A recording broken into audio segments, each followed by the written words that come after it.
This week on Project Superhuman, I'm working with a sleep expert to help me improve the quality of my sleep. Sleep has been one of the tools that is at our disposal every day, but is so much undervalued. But improving the quality of your sleep can literally be one of your greatest hacks to optimal health. This week, I'm training exactly that.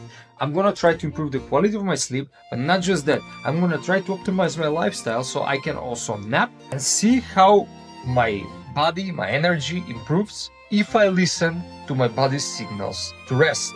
Well, it's 4 o'clock and I'm gonna nap. Let's see how it goes.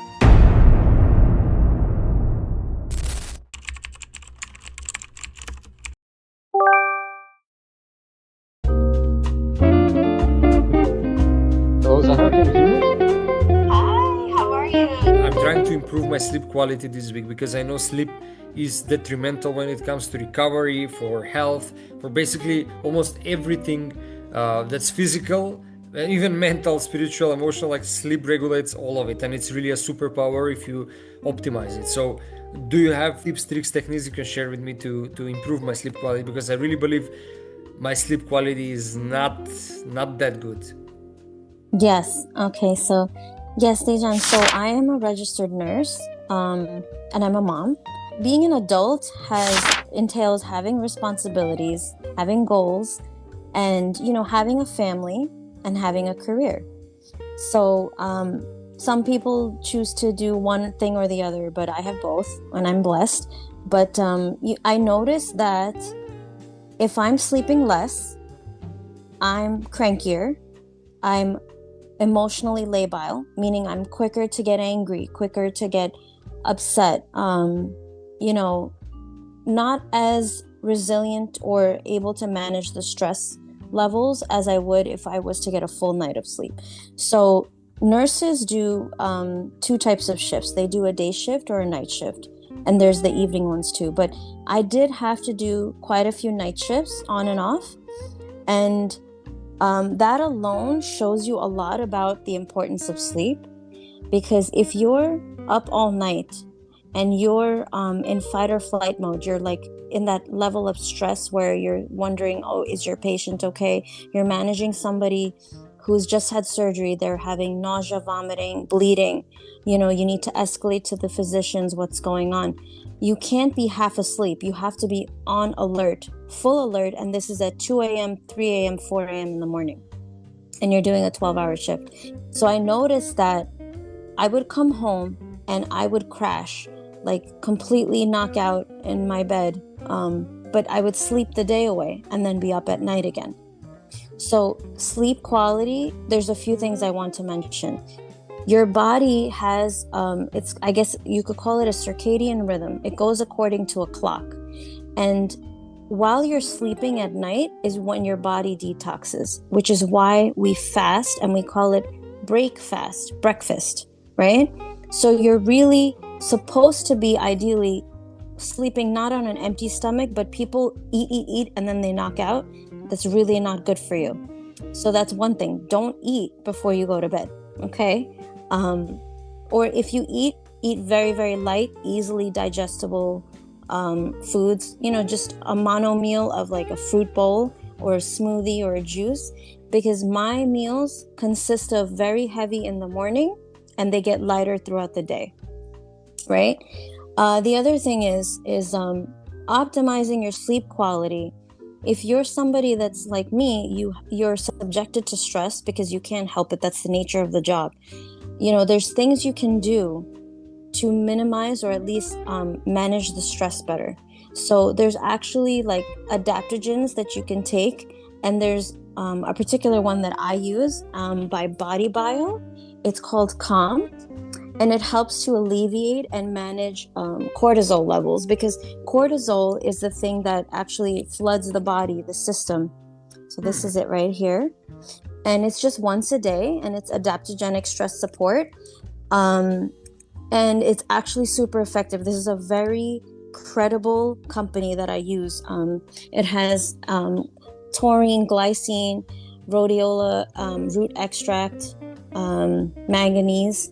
So this is something that I would say everybody should have, some type of adaptogen to help counter stress levels. Okay. The other thing is sleep hygiene. Just, is your room like clean? Is your room comfortable? Are your sheets and everything set up in the way that you are able to actually rest? Are you shutting off all electronics? Some night shift nurses, what they do is they have something called blackout curtains in the room, because the dark stimulates something called melatonin in the body, right? So, just those sleep habits, you'd be surprised how many people rush throughout the day. They have an alarm clock in the morning and they're dreading waking up because they're not optimizing. I truly believe they're not optimizing their sleep. You go to bed stressed, you think about what you have to do the next day. What type of ritual do you have before you go to bed? Do you meditate? Do you pray? Do you take a bath? Use some like lavender essential oil, some chamomile. You can even drink like chamomile tea to just relax the body. And one of the main things that I want to include, and I'm coming out with a protocol for optimizing sleep, is magnesium oil. And I have a particular company that I like to use, their brand of magnesium oil, and you can just, after your bath, you just rub it on and it helps to just relax the muscles. Most of us are magnesium deficient, so that's another thing that I would really recommend. But there's just the it's like a practice, it's like a ritual. Just like when you wake up in the morning, you brush your teeth and you wash your face, you use your face cream, and you start the day. There should be a ritual to wind down, because your body cannot go from high stress to, okay, let's just knock out now. So there's, reducing the stimulation, putting your phone away, and just plan ahead. Like, people say, okay, I'll sleep for 4 hours every night and I'll function, but you're really honestly barely getting by. You compare how you feel when you get a full night's rest, which is 8 hours or more. I mean, that's what they tell us that we want, right? But what I do is I stop the coffee, and now if I need to nap during the day, I'll nap. If I need to sleep a little more, I'll sleep a little more if my schedule permits it. And, allow yourself to rest, because I think a lot of people think that, oh, I can't rest. I have to do all of this stuff. I have to get all of this work done. Thank you so much for sharing these tips. I can see myself failing in maybe all of them a little bit, and probably that's why my sleep quality is not as I want it to be ideally. I believe one of the main reasons is I eat kind of late, so that can be something that prevents me. Also, I exercise a little bit late. In the past, it wasn't like this. In the past, I remember I had a sleep routine and then I stopped. I would make for myself a chamomile tea and I will put it on the table. I will maybe just play something to watch. I know you said no electronics, but like this was part of my routine. And the moment I start drinking that tea, it's kind of like I was alerting my mind to go to sleep mode. And after 5 minutes, I was just drifting into sleep. So, so there is a few things that you shared with me that I will work with and experiment with, and then see it by the end of the week. If I'm going to improve and how much I'm going to improve my sleep quality. So thank you so much for sharing this. You know how people say sleep is everything? And we just usually nod and kind of forget what that means? Well, this week I decided to actually test that. And honestly, it's been one of the most surprisingly transformative weeks so far on this Project Superhuman journey. I kind of tried to not push myself these last weeks so I can tackle the last 4 weeks of the challenge more fresh, not actually get tired before these 4 weeks. But I didn't expect, to be honest, this much benefit just by doing some small tweaks and improving the quality of my sleep. At first, I didn't think my sleep was that bad, to be honest. I mean, I knew it wasn't perfect. I knew my score will be probably somewhere around 60, 70. But once I started diving into it and seeing every tiny detail that you can actually change and improve and optimize, I realized how much room there is actually to improve your sleep. So we started with the basics. I had a fixed sleep, and wake up time, no matter what.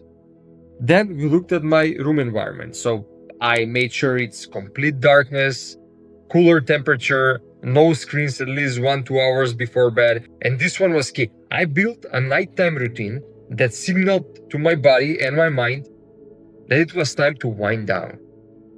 I was doing tea for myself. I was sitting in my bed, drinking the tea slowly, and that became my trigger. Once I dress my pajamas and drink my tea, that it's time to go night to sleep.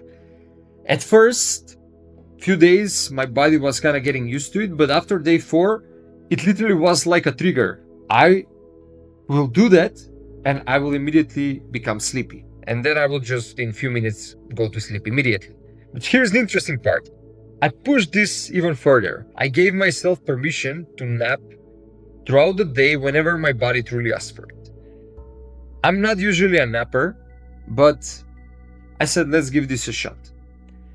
Within just a few days, I noticed something that amazed me. My energy levels shot up, my focus got sharper, and my mood stabilized in a way I didn't expect.